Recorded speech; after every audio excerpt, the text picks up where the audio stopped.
नमस्ते बच्चा लोग, कैसे हो। मैं अब अपना चेहरा नहीं दिखाऊंगा आपसे वीडियो में। अगर मैं स्ट्रैटेजी वगैरह कुछ बोलूंगा तो यार एक ही चेहरा को देख देख के कितना बोर हो जाओगे। तो आज का वीडियो बहुत ज्यादा डिमांड में था, चलो देखते हैं आज का वीडियो किस बारे में है। वाह वाह, नीट 2021।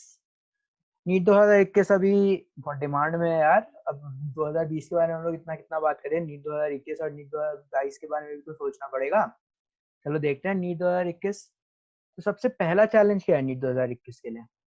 तो यार सबसे पहला तो तुम लोग के बोर्ड्स भी हैं तुम्हारे साथ, तुम्हें क्लास 11 और क्लास 12 का सिलेबस भी साथ में करना है। तो कुछ ज्यादा मेस्ड अप सा दिमाग हो जाता है। तुम टीचर का सुनो, बोर्ड्स के लिए सुनो, 11 और 12 का कैसे पढ़ें साथ में। तो ये सारा प्रॉब्लम मैं आज तुम्हारे लिए थोड़ा सा इजी सा कर दूंगा। यार बोर्ड्स के लिए ना ज्यादा चाप लेने की जरूरत नहीं है, ज्यादा टेंशन लेने की जरूरत है नहीं। बोर्ड्स बहुत आसान सी चीज होती है अगर तुम ना थोड़ा ढंग से पढ़ो। तो क्लास 11 12 और बोर्ड बोर्ड में एक अलग चीज क्या है। फिजिक्स केमिस्ट्री बायोलॉजी तो तुम पढ़ते ही हो। एक इंग्लिश है, उसको भी तुमको ध्यान देना पड़ेगा। इंग्लिश में ज्यादा ध्यान देने की जरूरत नहीं है यार। इंग्लिश जो तुम्हारा लैंग्वेज सब्जेक्ट होता है ना, वो बहुत आसान होता है। उस पर ज्यादा ध्यान देने का जरूरत नहीं होता, हफ्ते में एक बार पढ़ लो। क्योंकि अब घर वालों को परसेंटेज तो दिखानी है यार। नीट के रिजल्ट से पहले बोर्ड्स का रिजल्ट आता है। और मेरी बात मान, अगर बोर्ड्स के रिजल्ट में अच्छा आ गया ना, नीट का रिजल्ट कोई ध्यान भी नहीं देता। हमें पता है कि नीट का रिजल्ट हमारे लिए ज्यादा वैल्यूएबल, लेकिन समझ भी नहीं आता। ये जरूरी है कि बोर्ड में बच्चे को 90% से ज्यादा है और साइड वाले शर्मा जी के बेटे से ज्यादा है। ये सोचना ज्यादा जरूरी है। तो इस वीडियो को देखने के बाद तुम्हारी हालत कुछ ऐसी से ऐसी हो जाएगी, पक्का बता रहा हूँ। तो सबसे पहले देखते हैं, अभी तुम लॉकडाउन में हो और अभी तुम्हारे पास टाइम कितना है। तो 24 घंटे होते हैं दिन में, पता ही तो है। उसमें से 8 घंटे तुम सो लो। 8 घंटे, मैं 6 घंटे बोलता हूँ, मैं 6 घंटे सोया करता था। 8 घंटे सो लो, बच्चे 16 घंटे। 16 घंटे में से 6 घंटे तुम बकचोदी पेल लो। सोने के अलावा बकचोदी पेल लो। बकचोदी मतलब तुम टीवी देखना, गर्लफ्रेंड के साथ बात करना, इंस्टाग्राम फेसबुक सब कुछ जो करना है करो। 6 घंटे है यार, 10 घंटे बचे। 10 घंटे में यार, 10 घंटे में से अगर तुम 8 से 9 घंटे भी पढ़ लिए ना इन 10 घंटों में, तुम्हारा नीट 2021 पक्का है। इतना टाइम मिल रहा है ना तुमको हाथ में अभी। ना स्कूल जाना है यार, ऑनलाइन क्लास अब सबके बहाने हो जाएंगे। मेरे भैया मेरा ऑनलाइन क्लास हो रहा है, मेरा ये असाइनमेंट, यार देना कौन है। मैं डीपीएस आरकेपुरम से हूँ, वहां पर भी कोई इतना ध्यान नहीं देता था। कोई भी स्कूल इतना ध्यान नहीं देता। लास्ट सब डराएंगे, तुम्हें अटेंडेंस नहीं मिलेगी, तुम्हें प्रमोट नहीं करेंगे, ये लफाना वगाना, वो लोगों को मतलब नहीं है। और अगर तुम्हारा गलती से नीट 2021 में अच्छा रिजल्ट आ गया ना, अब वो अपने वेबसाइट में छाप देंगे, ये मेरे स्कूल का स्टूडेंट है, इसका नीट 2021 में इतनी रैंक आई थी। समझ रहे हो। स्कूल वालों को कोई मतलब नहीं है, तुम बस परसेंटेज के बारे में ध्यान दो। चलो देखते हैं जो सबको पता है। Physics chemistry biology 45 question, 45 question, 90 question, 180 marks. 180 marks, 360 marks. मतलब बायोलॉजी का सबसे ज्यादा वेटेज होता है, सबको पता है, लेकिन सबसे ज्यादा इग्नोर्ड सब्जेक्ट है बायोलॉजी। ये तुम कभी सोचते भी नहीं हो। बायोलॉजी को पढ़ना बहुत ज्यादा जरूरी होता है। तो पहले चलो फिजिक्स के बारे में बात करते हैं। यार फिजिक्स अब तुम अगर 11 12 के बच्चे हो, तुम्हारे हाथ में एक बहुत इंपॉर्टेंट किताब होती है एनसीईआरटी। लेकिन पता है सारे सब्जेक्ट्स की एनसीईआरटी पढ़नी जरूरी नहीं होती। फिजिक्स की एनसीईआरटी मैंने कभी नहीं छुई, बोर्ड्स के टाइम में भी नहीं छुई, कभी नहीं छुई। बस अपना डेरिवेशन, बोर्ड्स के लिए क्या पढ़ना है फिजिक्स में, बस डेरिवेशन पढ़ लो, हो गया बोर्ड्स। और प्रीवियस ईयर कर लेना बोर्ड्स का। यार बोर्ड्स के प्रीवियस ईयर कर लो ना, तुम्हारे फिजिक्स में 100 के 100 पक्के हैं। 95 मार्क्स से ऊपर आएंगे सारे सब्जेक्ट्स में अगर प्रीवियस ईयर कर लो। तो अगर ज्यादा टेंशन है ना बोर्ड्स के बारे में, तो हफ्ते में एक बार कभी प्रीवियस ईयर उठा लेना, और इतना आसान होता है प्रीवियस ईयर। अब नोट्स, नोट्स तुम कोचिंग जाते हो और स्कूल जाते हो, इन दोनों नोट्स को पढ़ना जरूरी है यार। सारे क्वेश्चंस, नीट है आईआईटी नहीं है। तो स्कूल के जो क्वेश्चंस होते हैं ना, वो भी आने बहुत ज्यादा प्रोबेबिलिटी होती है। बच्चे वाले क्वेश्चन होते हैं फिजिक्स में, ज्यादा सोचने का जरूरत होता नहीं है, लेकिन स्पीड ज्यादा जरूरी है। 3 घंटे में तुम्हें 180 क्वेश्चन करने हैं। स्पीड सच सोच रहे हो तुम। स्पीड बहुत ज्यादा जरूरी है नीट के पेपर में।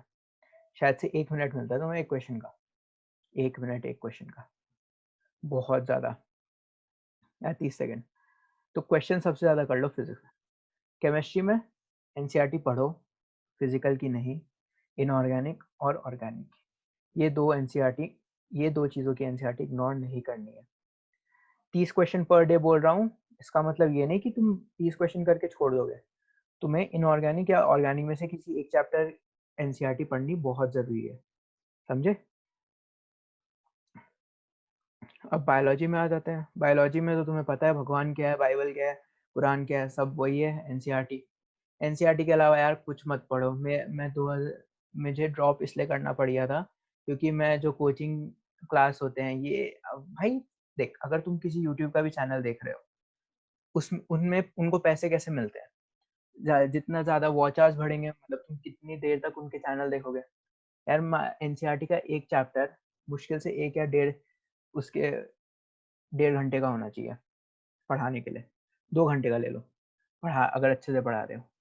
उससे ज़्यादा नहीं पढ़ाना होता। लेकिन अब सबको अपने वॉच आवर्स बढ़ाने या कोचिंग में भी अगर तुम्हारा अगर पूरा सिलेबस कितने हैं, 30-35 क्लासेस में अगर तुम्हारा पूरा सिलेबस खत्म हो गया तो कोचिंग के बायोलॉजी के टीचर कहाँ जाके खाएंगे? कहीं नहीं खा पाएंगे। यही है फंडा कोचिंग का। बोलेंगे ये ज़रूरी है, ये पुराने प्रीवियस ईयर में है, ये वहाँ आया, ये वहाँ आया।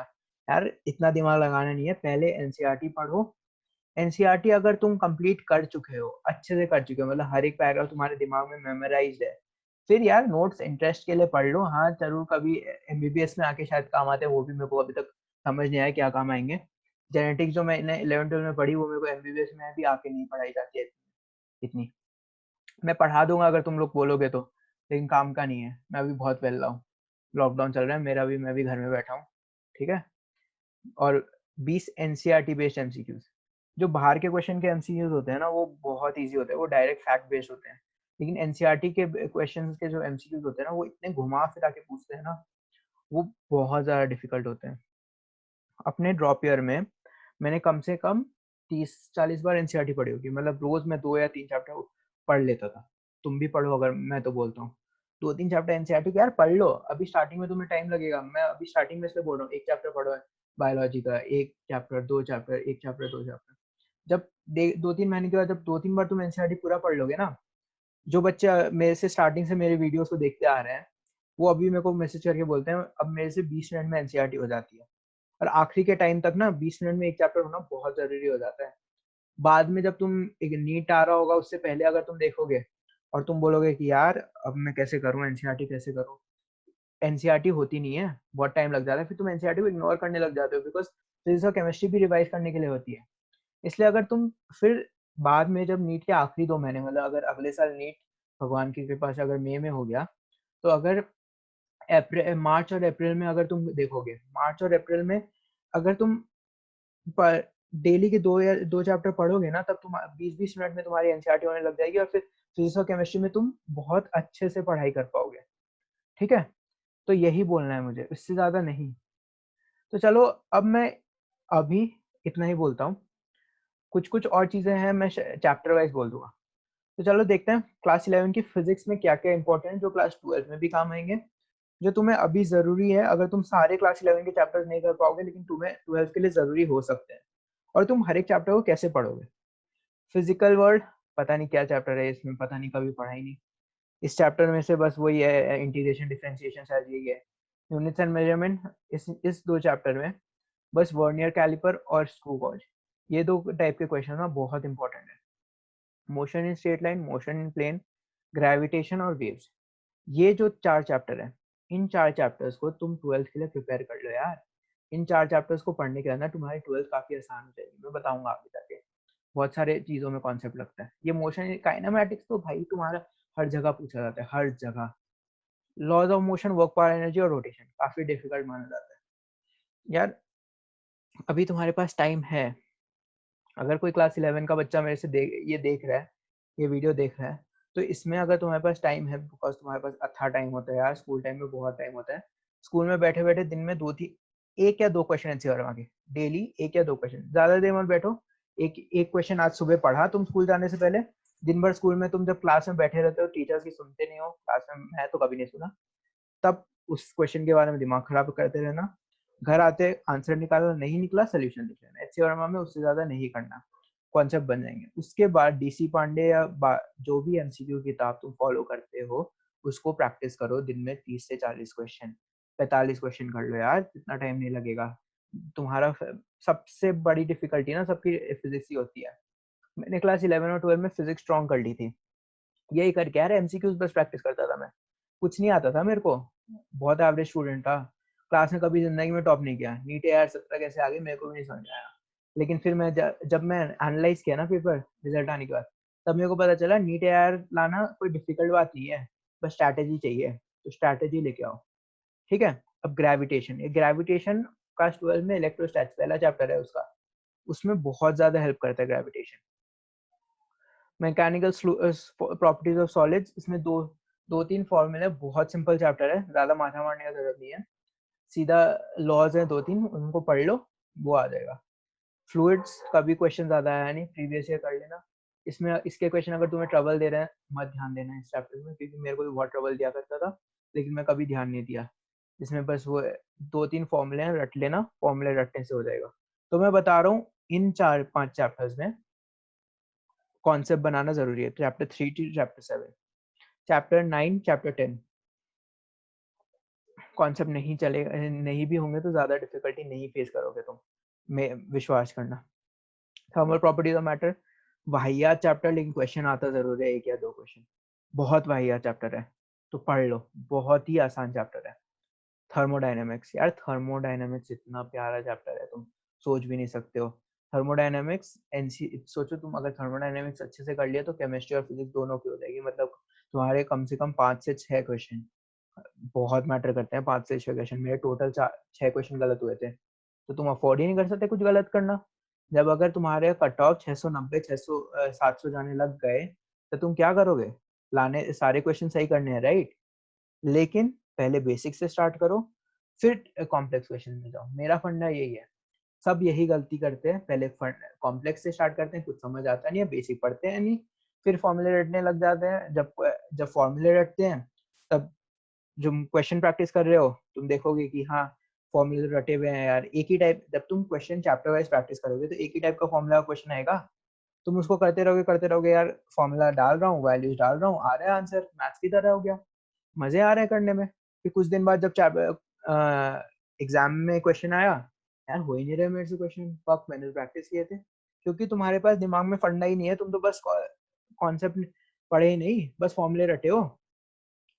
अब काइनेटिक एनर्जी ऑफ गैसेस, आसान चैप्टर है, KTG, KTG kinetic theory of gases, ये काइनेटिक एनर्जी वाला चैप्टर है ना, ये बहुत आसान चैप्टर है, ये 11 की एनसीईआरटी में ज्यादा है नहीं, अगर तुम प्रदीप प्रदीप पढ़ते हो तो उसमें दिया होगा, हाँ आ सकता है इस चैप्टर से क्वेश्चन, लेकिन ज्यादा वो मत करना है।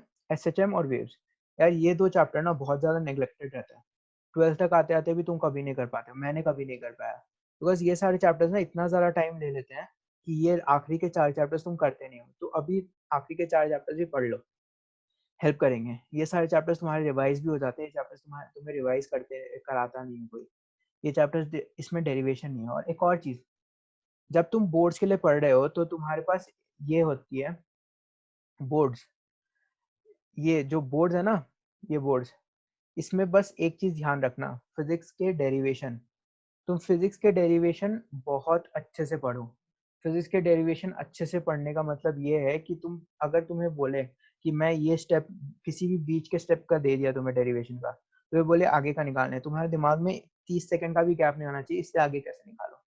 हर एक टॉपर का ये फंडा है, फिजिक्स कैसे करना है, फिजिक्स में कॉन्सेप्ट नाम की चीज ज्यादा नहीं होती भाई, हम डेरिवेशन रट लेते हैं, इतनी अच्छे से रट लेते हैं कि हम उन्हें समझने लग जाते हैं। तुम किसी चीज को बहुत अच्छे से रट लेते हो, तुम बायोलॉजी को बहुत अच्छे से रट लेते हो, फिजियोलॉजी बायोलॉजी को बहुत अच्छे से रट लिया, तो तुम बोलोगे यार ये तो ये ऐसे होता है, खाना मुंह से गया, अंदर गया, पेट में डाइजेस्ट हुआ, और फिर इंटेस्टाइन में डाइजेस्ट हुआ, फिर नीचे से निकल गया, यार ये भी तो तुम कभी ना कभी रटे हो, उसके बाद ही तो तुम बता रहे हो।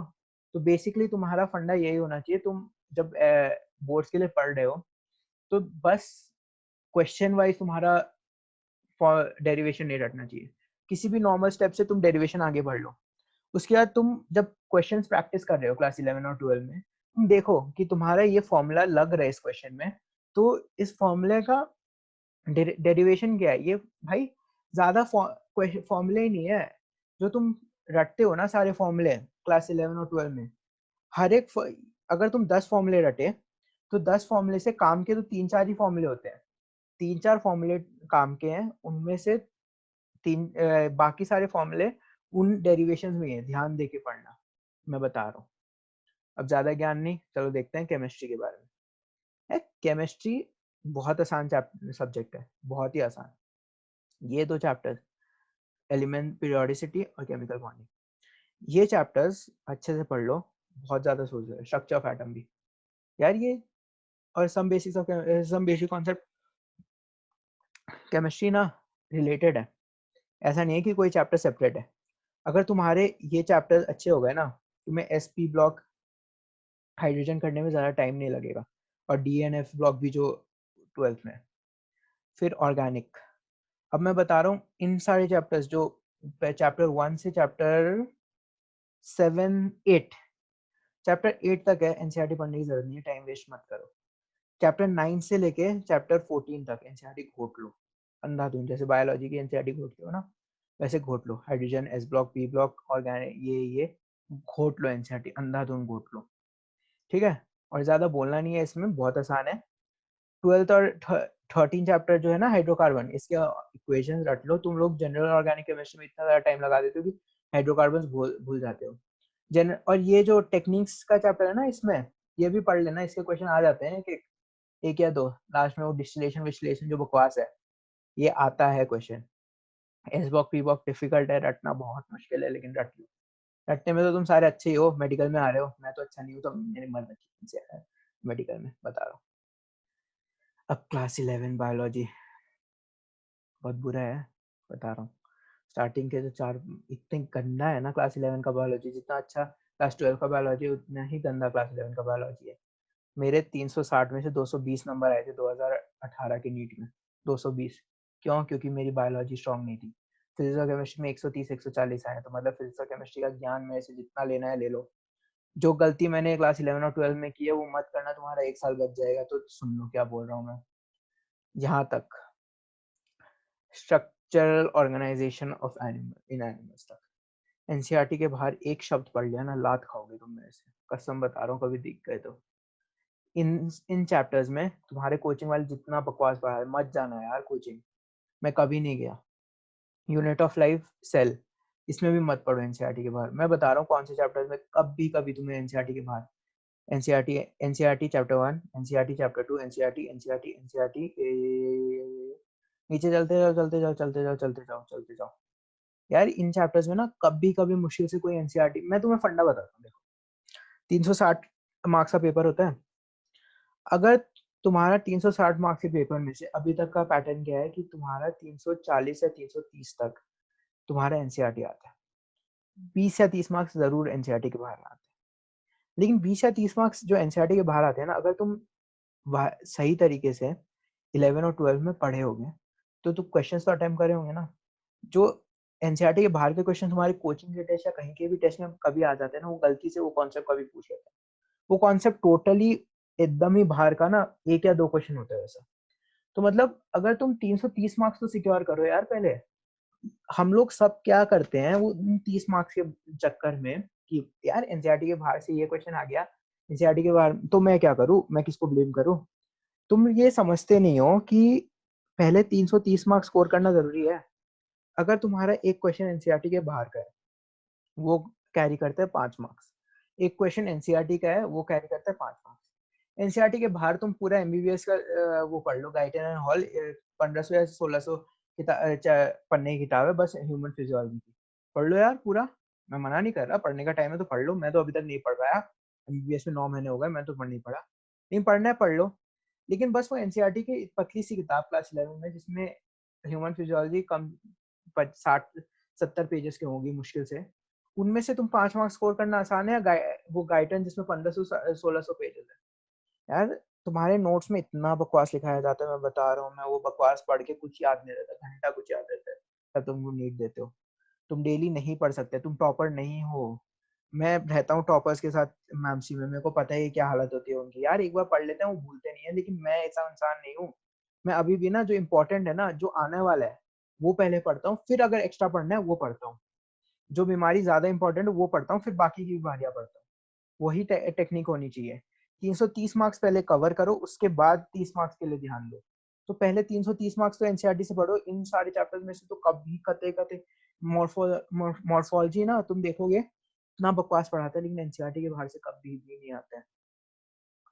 प्लांट ग्रोथ, डाइजेशन, ये से हाँ, अगर तुम्हें अगर ह्यूमन फिजियोलॉजी में थोड़ा बहुत पढ़ने का मन है यार, इंटरेस्ट आ जाता है, बायोलॉजी पढ़ रहा हूँ तो कभी कभी पढ़ लेना यार। बहुत सारी वीडियोस है ऑनलाइन, पढ़ी है। मैं कभी बना दूँ अगर टाइम मिले तो बता देना मेरे को कमेंट सेक्शन में, शायद अनअकैडमी में पढ़ाऊंगा, उस टाइम भी सुन लेना। तो पढ़ लो यार, बस एनसीईआरटी पढ़ो। अनअकैडमी में अगर मैं पढ़ाऊँ तो मेरी एनसीईआरटी फर्स्ट फोकस होगी। अब क्लास 12 की फिजिक्स के बारे में ध्यान देते हैं। क्लास 12 का फिजिक्स मैं बता रहा हूँ ना, ये दो चैप्टर्स तुम्हारा, ग्रेविटेशन अगर स्ट्रॉन्ग है तो ये दो चैप्टर्स तुम्हारा बहुत मजाक होगा। बहुत आसान है क्लास 12 की फिजिक्स। यहाँ तक ऑप्टिक्स, और ऑप्टिक्स बहुत ज़्यादा टाइम खा जाता है। अभी तुम अगर घर में बैठे हो तो तुम ज़्यादा ध्यान से पढ़ नहीं रहे होगे, लेकिन पढ़ लो, क्वेश्चन प्रैक्टिस कर लो। 11 की फिजिक्स स्ट्रॉन्ग कर लो। 12 की फिजिक्स पढ़ने के लिए ज़्यादा टाइम चाहिए नहीं, ज़्यादा क्वेश्चन करने नहीं होते। 11 की फिजिक्स में ज़्यादा क्वेश्चन करने होते हैं। 12 की फिजिक्स बहुत आसान है। ईएमआई, मैग्नेटिज्म, ये सब में ना प्रॉपर कॉन्सेप्ट्स है, पता है। ये फॉर्मूला बेस्ड है, ये फॉर्मूला बेस्ड चैप्टर्स है। इनमें से ना ज्यादा मतलब ये बोल देंगे कि ऐसे टाइप के क्वेश्चन आएंगे, इसमें ये फॉर्मूला लगेगा, हाँ। लेकिन 11 के जो लॉज ऑफ मोशन है ना, इतना घुमा फिरा के यार, रोटेशन, वर्क पावर, एनर्जी, सब कुछ घुमा फिरा के डाल देते हैं। तो 11 के चैप्टर्स में ज्यादा एमसीक्यू सॉल्व करने की जरूरत है 12 के चैप्टर्स के कंपेयर। ऑप्टिक्स, ऑप्टिक्स में काफी एमसीक्यूज आते हैं, बहुत ज्यादा कॉन्सेप्ट है ऑप्टिक्स में। इतना तो जरूरत भी नहीं लगता मेरे को, लेकिन क्या करें, पढ़ाते हैं तो पढ़ो, ज्ञान बांटते हैं बांटो, रटना है रटो। लेकिन पहले इन चैप्टर्स पढ़ लो। अगर ऑप्टिक्स ज्यादा टाइम लगा है तो छोड़ देना, वेव ऑप्टिक्स कर लो। रे ऑप्टिक्स से ज्यादा वेव ऑप्टिक्स बहुत आसान है और बहुत जल्दी हो जाती है। ये ये जो चैप्टर्स है ना, अगर 11 की केमिस्ट्री ढंग से करी हो ना, ये चैप्टर्स मजाक लगेंगे तुम्हें, मजाक। मजाक का मतलब भी मजाक होता है। और इतना ज्यादा इंपॉर्टेंस है ना इन चैप्टर्स का। अगर तुम इन चैप्टर्स के एमसीक्यू अच्छे से कर लो तो तुम्हारा केमिस्ट्री भी सॉल्व अच्छा हो जाएगा, फिजिकल, और तुम्हारी फिजिक्स में भी। और इसमें इन हम वे डुअल नेचर से लेके सेमीकंडक्टर्स तक इन्हें मॉडर्न फिजिक्स बोलते हैं। आसान से क्वेश्चंस होते हैं, बहुत आसान क्वेश्चन है, फॉर्मूला बेस्ड, बस कैलकुलेटिव होते हैं। वो तो तुम कर लोगे, कैलकुलेशन में दिक्कत नहीं होती, बस कॉन्सेप्ट लगाने में दिक्कत होती है। मैं बता रहा हूँ, कर लेना। सेमीकंडक्टर्स बहुत ज़्यादा आसान है। सेमीकंडक्टर्स में 2-3 कॉन्सेप्ट्स हैं, वो ज़्यादा समझ में भी कभी नहीं आते। प्रीवियस ईयर कर लेना, उससे ज़्यादा मत करना। सेमीकंडक्टर्स बहुत वास्ट है। सेमीकंडक्टर्स आईआईटी के लिए बहुत इंपॉर्टेंट है। जो तुम्हारे कोचिंग वोचिंग में भी अगर पढ़ाएंगे, मेरे हिसाब से अगर दिमाग वाला टीचर होगा तो ज़्यादा नहीं पढ़ाएगा, लेकिन अगर मतलब तुम्हें आईआईटी लेवल का पढ़ने वाला टीचर चाहिए या मिल गया तो वो तुम्हें सेमीकंडक्टर में दिमाग खराब कर दिया तुम्हारे बाकी टॉपिक्स। मैं एक कॉन्सेप्ट बताना चाहता हूँ। सपोज ये चैप्टर में से 3 क्वेश्चन आते हैं, ये चैप्टर में से 3, ये चैप्टर में से 3, ये चैप्टर में से 3। मैग्नेटिज्म एंड मैटर रटने वाला चैप्टर है। तुम इन 3 चैप्टर्स में इतना ज़्यादा टाइम लगा देते हो कि तुम्हारा ये वाला चैप्टर मिस हो जाता है। सपोज तुम्हारा इलेक्ट्रोस्टैट्स इतना अच्छा है कि तुम आईआईटी वाले बंदे को चैलेंज कर लोगे। बच्चे करते ही हैं, इलेक्ट्रोस्टैट्स में इतना ज़्यादा टाइम लगा देते हैं कि तुम बाकी चैप्टर्स छोड़ देते हो। तो इलेक्ट्रोस्टैट्स इतना ज़्यादा स्ट्रांग हो गया कि तुम आईआईटी वाले बंदे को चैलेंज कर दोगे। लेकिन एग्जाम में नीट, तुम्हारा फोकस क्या है? नीट या आईआईटी के बंदे को चैलेंज करना या दोस्तों के सामने बोस्ट करना, नीट है ना। तो ये 3 क्वेश्चंस तुम्हारे सही हो गए, लेकिन यहाँ के 3 क्वेश्चंस तुम्हारे गलत हो गए। और एक एवरेज बंदा मेरी तरह, मैं पढ़ा, इसको भी इक्वल वेटेज दिया, इसको भी इक्वल वेटेज दिया। मेरे इसके 2 क्वेश्चन सही हो गए, मेरे इसके तीनों क्वेश्चन सही हो गए। 5 क्वेश्चन, तुम्हारे 3 क्वेश्चन। जीता तो मैं ही, और मैम से कौन पहुंचूंगा, मैं या तुम? मैं पहुंच गया, बहुत सारे हैं मेरे पीछे ऐसे ही। यार मेरे को कोचिंग में नीचा दिखाते थे, देखते को ये भी नहीं आता, देखो ये भी नहीं आता। बहुत सारे अभी कौन से कॉलेज में बैठे हैं, एम्स ऋषिकेश, एम्स ये वो। मैं एमसी में बैठा हूँ, दिल्ली में बैठ के मजे कर रहा हूँ। ये फंडा सोचो, सोच के रखो। अब क्लास 12 की केमिस्ट्री हद आसान भाई। एनसी नीट ना आसान है, चूतिया बनाने के लिए तुम्हारे पास बहुत सारे कोचिंग के लोग बैठे रहते हैं। मेरे को भी अच्छा चूतिया बनाने का कोशिश किया गया था 11 और 12 में, और मैं चूतिया बन भी गया। नहीं हुआ ना, ड्रॉप करना पड़ गया। तो 12 में जब मैं ड्रॉप किया तब मैं सोचा कि मैं चूतिया तो नहीं बनूंगा, मैं बन करूंगा तो ये जो मैं सोच के रखा हूँ। और ये चीज ना मेरे एक दोस्त और मैंने बैठ के सोची है ये ढंग से। ये कोई बताता नहीं है, मैं बता रहा हूँ। ये टॉपर्स वॉपर्स तुम क्या करते हो, इंटरव्यू देखते हो, किस किस का मैं नाम नहीं लूंगा, मार लोगे, मार देंगे मेरे को, बोलो लेकिन उन इंटरव्यूज में तुम्हें बोलते हैं कि 36 घंटे पढ़ो, ये पढ़ो, वो पढ़ो। ज़्यादा पढ़ने की ज़रूरत नहीं है, दिन में 7 से 8 घंटे भी पढ़ लो ना ढंग से, आराम से नीट क्रैक कर लोगे बहुत अच्छे रैंक के साथ।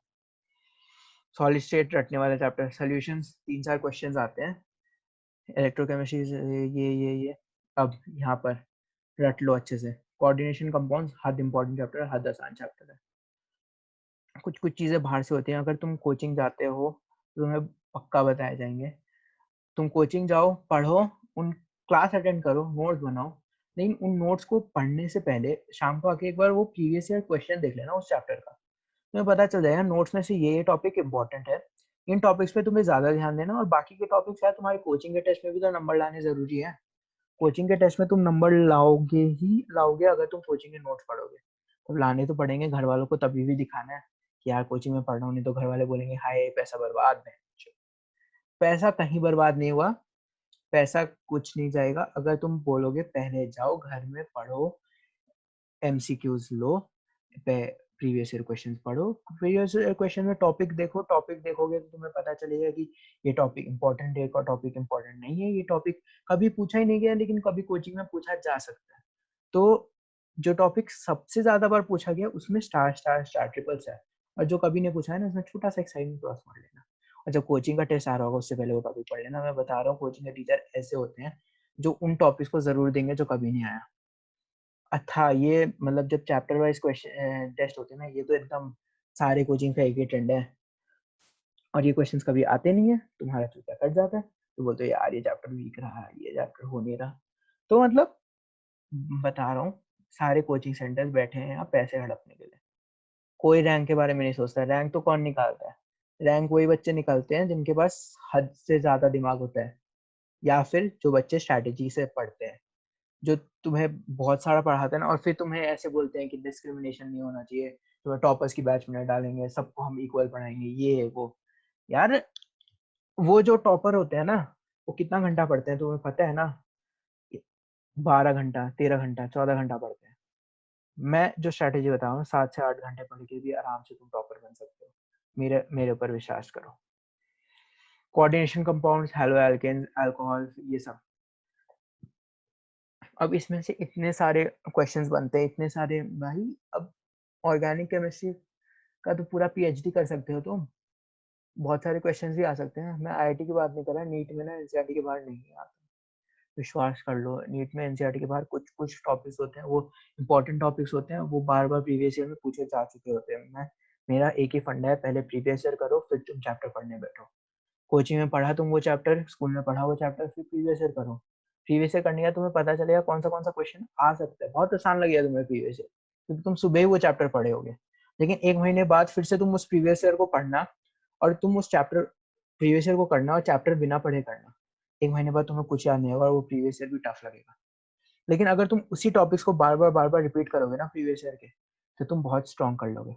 तो इनमें से ना सारे इक्वेशन, सारे मतलब सारे, जो हेलो चैप्टर 10 से चैप्टर 13 तक जितने इक्वेशन बन सकते हैं, सारे एनसीईआरटी के सारे इक्वेशन रखने हैं। एनसीईआरटी तुम्हारी माँ बाप सब कुछ है, प्लस 12 की एनसीईआरटी मत छोड़ना, बहुत प्यारी एनसीईआरटी और बहुत अच्छी है। पॉलीमर्स और केमिस्ट्री, ये तीन चैप्टर है ना, तुम सब छोड़ देते हो, आसान चैप्टर है लास्ट में कर देंगे, आसान चैप्टर लास्ट में कर देंगे। हर एक चैप्टर में से 2 क्वेश्चन आते हैं, 2 क्वेश्चन आते हैं, 2 क्वेश्चन आते हैं। सेम फंडा, अगर तुम बाकी सारे चैप्टर्स अच्छे से कर लिए लेकिन इन चैप्टर्स के 6 क्वेश्चन तुम मिस कर दिए, तो फायदा क्या हुआ? फायदा कुछ नहीं हुआ। सेम गलती मैंने क्लास 11-12 में की थी। तो गलतियां बता रहा हूँ मैं, और कुछ नहीं बता रहा हूँ। गलतियां अगर मैंने गलतियां ड्रॉप ईयर में नहीं की, पढ़ाई तो मैं तभी भी किया था, 11-12 में भी किया था, लेकिन गलतियां करता था। पढ़ाई तो भाई सब करते हैं, पढ़ाई करने वाले अथाह लोग हैं, सिलेक्शन सबका नहीं होता। क्लास 12 बायोलॉजी, क्लास 12 बायोलॉजी इतना प्यारा है, देख रहा है? चुम्मा दे दे चुम्मा। इसको रिप्रोडक्शन इन ऑर्गेनिज्म रिप्रोडक्शन, ये सारे चैप्टर्स ना, मैं ज़्यादा डिस्क्रिप्शन दूंगा नहीं। एनसीईआरटी के बाहर ज़्यादा पढ़ने की जरूरत नहीं है। जेनेटिक्स तो मैं बहुत ज़्यादा पढ़ाया जाता है एनसीईआरटी के बाहर। 2004-2005 तक के क्वेश्चन देखना, एनसीईआरटी के बाहर ज़्यादा क्वेश्चन नहीं आते। उससे पहले यार एनसीईआरटी डिफरेंट थी, एनसीईआरटी अलग थी, तो तुम्हारे एनसीईआरटी से के बाहर वो क्वेश्चन नहीं है। उस समय की एनसीईआरटी के हिसाब से उस समय की एनसीईआरटी में क्वेश्चन थे, लेकिन अब की जो एनसीईआरटी वो अपग्रेडेड एनसीईआरटी, और इस एनसीईआरटी से नहीं आएंगी। सरकार के ऊपर तुम क्वेश्चन तो पूछ सकते हो, 330 नंबर तो लाओगे ना पहले बायोलॉजी में, मेरा गोल 360 बायोलॉजी नहीं है, क्योंकि अगर तुम 360 बायोलॉजी लाए तो तुम 120 या 110 फिजिक्स में नहीं ला पाओगे। क्या फर्क, तुम 140 लाओ, 150 लाओ फिजिक्स में, 150 लाओ केमिस्ट्री में, 300 नंबर हुए, 330 लाई, 630 नंबर हुआ, तुम्हारा सिलेक्शन पक्का। और तुम अगर फिजिक्स और केमिस्ट्री में इतना ध्यान दे दो ना, 160 170 लाना बहुत आसान है। इस बार वाला नीट का पेपर, नीट के पेपर हर बार मजाक होते हैं, लेकिन सबको डिफिकल्ट लगता है, ठीक है। हाँ, अब इकोलॉजी वाला, इकोसिस्टम, ये वाला 13 से 15 तक का चैप्टर, 13 से 16 तक का चैप्टर, इसकी एनसीईआरटी तो कतई घोट लो। ये वाला नहीं नहीं, मैं बता रहा हूँ ना। हाँ, human health and disease NCERT के बाहर बहुत ज्यादा पढ़ाया जाता है, बहुत ज्यादा 18 बार। इससे मत पढ़ना एनसीईआरटी के बाहर, पहले एनसीईआरटी अच्छे से पढ़ लो, एनसीईआरटी भी डिफिकल्ट है यार इसकी। कुछ कॉन्सेप्ट्स, हाँ चलो एनसीईआरटी के बाहर कॉन्सेप्ट समझ लो, लेकिन एग्जाम्पल्स और वो तो मत पढ़ो। ये टॉपिक है, इसका मतलब ये है सेल्यूलर ए सेल्यूलर इम्यूनिटी, हाँ है, इसका मतलब ये होता है, चलो ठीक है, द एंड। इसके बाद तुम इसके एग्जाम्पल्स क्यों रटते हो, एग्जाम्पल्स तुम्हारे पास पूरा पैथोलॉजी है, तुम एमबीबीएस क्रैक करो ना, ज्ञान की भंडार है भाई, तुम्हें पढ़ने का मन नहीं करेगा। जो अभी बच्चे कूदते थे ना 11 और 12 में, मेरे दोस्त, यार ये भी पढ़ा दो, ये भी पढ़ा दो, अभी 11 अभी एमबीबीएस में आके यार इतना क्यों पढ़ा रहे हो, ऐसा है सबका सीन। मत पढ़ो इतना, कुछ फायदा नहीं है। रिप्रोडक्टिव हेल्थ एनसीईआरटी बहुत इंपॉर्टेंट चैप्टर, बहुत छोटा चैप्टर, बहुत प्यारा चैप्टर है, पढ़ लो, आते हैं एक या दो क्वेश्चन हर एक चैप्टर से ना, 2 या 3 क्वेश्चन उठाने हैं।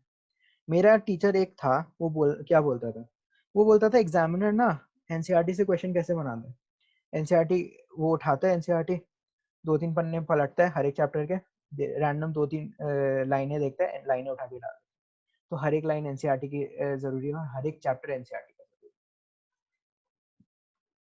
है। यार मैं इस वीडियो को ज्यादा लंबा नहीं करूंगा, मैं अगली वीडियो तुम्हारे डाउट्स के लिए बनाऊंगा, तुम जो भी डाउट्स हैं, मैंने एक टेलीनीट बोल के एक टेलीग्राम चैनल बना रखा है, रिदम अग्रवाल ऑफिशियल। या टेलीग्राम चैनल में शायद रिस्पॉन्ड करूँ नहीं, ज़्यादा चलाता नहीं, लेकिन इसमें मैं ज़रूर सबको रिस्पॉन्ड करता हूँ, सबको, अभी नया बनाया हूँ, ज़्यादा फॉलोअर्स है नहीं, देख के वो मत हो जाना, प्रॉपर अकाउंट है, Rhythm underscore Agarwal underscore official करना। मैं अपने प्राइवेट अकाउंट से शायद सबको रिप्लाई नहीं कर सका, लेकिन मेरा टीम है, मेरे सारे दोस्त जो एक सिमिलर थॉट प्रोसेस कैरी करते हैं, वो किसी ना किसी टाइम में शायद सबको रिप्लाई इमीडिएटली ना कर सकूँ, लेकिन करूंगा जरूर। कमेंट सेक्शन में अपने डाउट्स बता देना किस टॉपिक में तुम करोगे, यार मैं बार बार बाकी टॉपिक्स को नहीं लेके आऊंगा, तुम्हारा मैं अपना ये चैनल तुम लोगों के लिए बना रहा हूँ कि तुम्हारा चूतिया ना कटे, और बहुत लोग चूतिया काटते हैं, मैं इसलिए, तुम मेरे बाकी के इंटरव्यूज देख लो, मैं काट देता हूँ उनका, कोई इंटरव्यूअर काटता नहीं है कोई किसी का इंटरव्यू लेते हुए, लेकिन मैं बोल देता हूँ कि यार ये काम की चीज नहीं है, क्यों बता रहे हो, क्योंकि मैं चाहता हूँ कि जो चीज मेरे साथ हुई 11 और 12 करने के बाद, तुम्हारा, मुझे ड्रॉप करना पड़ा, बहुत डिफिकल्ट डिसीजन होता है ड्रॉप करना। मैं एक स्टोरी है मेरी, कोरा में मैं कर रहा हूँ, Rhythm Agarwal NEET preparation story, उस स्टोरी को पढ़ना, तुम्हें पता चलेगा कि मैं कैसे ड्रॉप ईयर में आया, या मैं उस पर एक वीडियो जरूर बनाऊंगा अगर टाइम पास करने का मन करे। लेकिन अभी तुम ये सुन लो, घर में बैठे हो, वेले हो, लॉकडाउन है, पढ़ लो, नेटफ्लिक्स देखो, अमेजोन देखो, मैं भी बहुत नेटफ्लिक्स देखता हूँ, बस दिन में 1 या 1.5 घंटे पढ़ने की कोशिश कर लेता हूँ, बहुत डिफिकल्ट है पता है कॉन्सेंट्रेट करना, पर लेकिन कॉन्सेंट्रेट करना जरूरी है यार, तुम्हारी जिंदगी का सवाल है, लॉकडाउन, अभी कोरोना आएगा चला जाएगा, लेकिन तुम्हारे एमबीबीएस करना है ना, एमबीबीएस करने के लिए तुम्हें पढ़ना पड़ेगा, डॉक्टर बनना पड़ेगा, फिर कोरोना नहीं आएगा, राइट, जो भी आएगा तो सही, तुम्हें फाइट करना पड़ेगा। मैं बकवास कर रहा हूँ, मत सुनो, ठीक है। अब बाय बाय, शुक्रिया, अलविदा, लाइक सब्सक्राइब जरूर कर देना, सब्सक्राइब करोगे तो मेरे को और मोटिवेशन मिलेगा और नया नया वीडियो बनाने का, तो सब्सक्राइब और शेयर जरूर कर देना अपने दोस्तों के बीच में, जितना ज़्यादा पॉपुलर उतना ज़्यादा मैं बनाऊंगा। Thank you, bye bye.